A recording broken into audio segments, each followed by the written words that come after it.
Han desarticulado una supuesta banda criminal que se dedicaba a fabricar y repartir billetes falsos de 50 y 20 euros. Al parecer, esta organización de origen armenio los distribuía a los vendedores de cupones con problemas de visión en Barcelona y en el área metropolitana de la ciudad. Un hecho que la policía empezó a detectar en octubre del año pasado por el aumento de billetes falsos que se produjo. Según el cuerpo policial, el dinero lo fabricaban imitando los relieves de los billetes legítimos con el objetivo de que los invidentes los confundieran y los trataban con unas lacas que permitían que los comerciantes no detectaran que eran falsos con los bolígrafos que se utilizan para comprobar su autenticidad. Además, la banda supuestamente también se dedicaba a vender y distribuir productos como perfumes, ordenadores portátiles o teléfonos móviles sustraídos por otros grupos delictivos a través de una estructura amplia de contactos. En este momento hay 15 detenidos y 5 de ellos ya han ingresado en prisión. ¿Se podría llegar a acabar de alguna manera definitivamente con este tipo de organizaciones? ¿Están agravando la situación de crisis económica que estamos viviendo? Vaya sinvergüenza, merece la pena echar un vistazo y ver a ver cómo ha ido este asunto.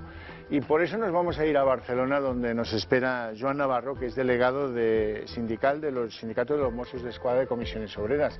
Buenas tardes, Joan, y felicidades por la operación, pero nos gustaría que nos hicieras algunas precisiones, ¿te parece?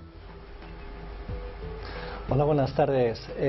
Pues mira, precisiones las que queráis, para eso estamos. Vamos a ver, por ejemplo, ¿qué tal eran esas falsificaciones? ¿Eran buenas? ¿Eran de calidad?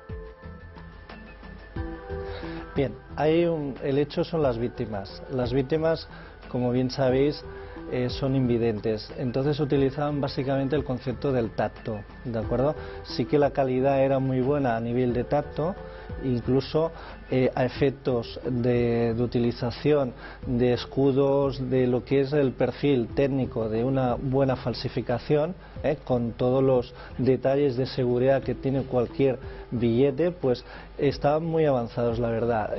Sorprende porque cada vez estos grupos se especializan mucho más y lo que es el contenido del tacto y también a efectos de lo usual en cualquier establecimiento de utilización de un bolígrafo, pues utilizaban de una laca la cual lo que establecía es que funcionaba. Como veis, cada vez las organizaciones pues son más precisas, tienen más elementos para poder falsificar y lo que es la tecnología de la moneda, de timbre, ha de actualizar y tener más elementos de seguridad. Joan, llevabais mucho tiempo detrás de esta banda que decimos que es armenia, pero que también tenía algunos nacionales de otros países, creo. Correcto. El núcleo era armenio, también hay que decir que había de otras nacionalidades, incluso nacionales.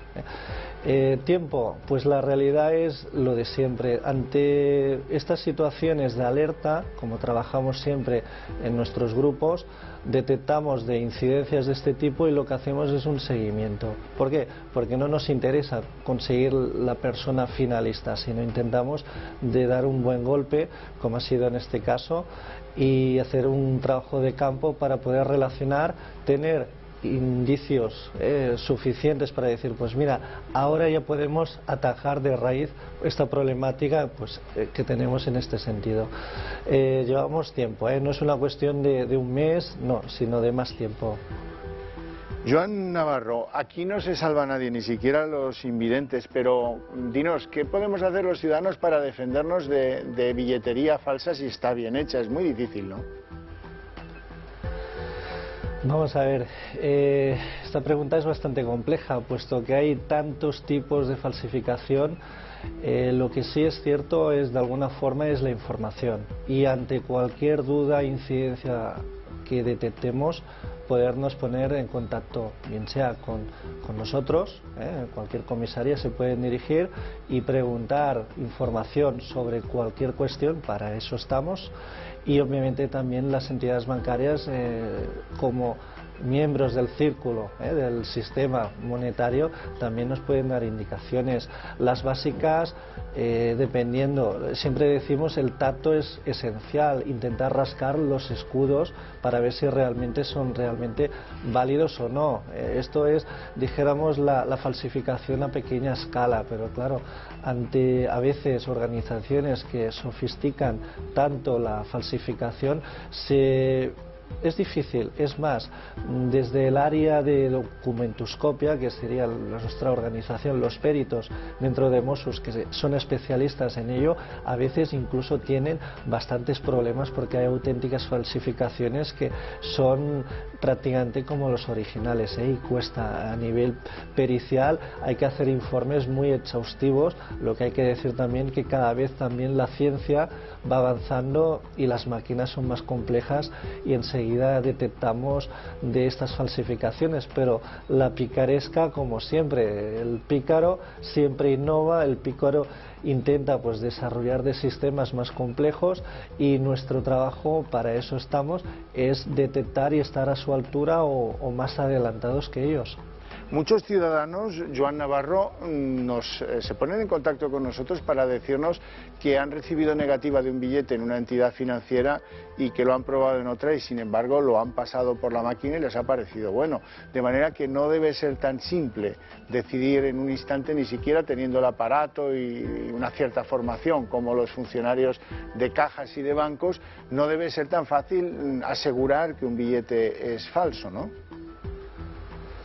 Los sistemas de seguridad de un billete son muy complejos, hay diferentes. Por lo tanto, la graduación que tengamos de la máquina para establecer de una serie de elementos de seguridad, que son múltiples, dependiendo de la complejidad de detección, podrás saber más sencillamente si ese billete es falso o no, y obviamente también del tipo de falsificación. Si es una falsificación muy simple de un escudo, que lo más simple para un ciudadano es el tacto. Inicialmente es muy difícil.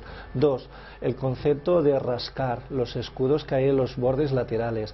3. Poner a contraluz y mirar realmente de las aguas establecidas como elementos de seguridad. Claro, también hay organizaciones que esto lo tienen muy por la mano. Ha sido inaudito la utilización de lacas, en este caso para el detector del bolígrafo famoso que muchas entidades, ya no entidades sino tiendas, entidades comerciales, las cuales han tenido problemas y han pasado. Por lo tanto, claro, depende de la graduación de la falsificación, pues podremos detectarlo antes o después. Ya.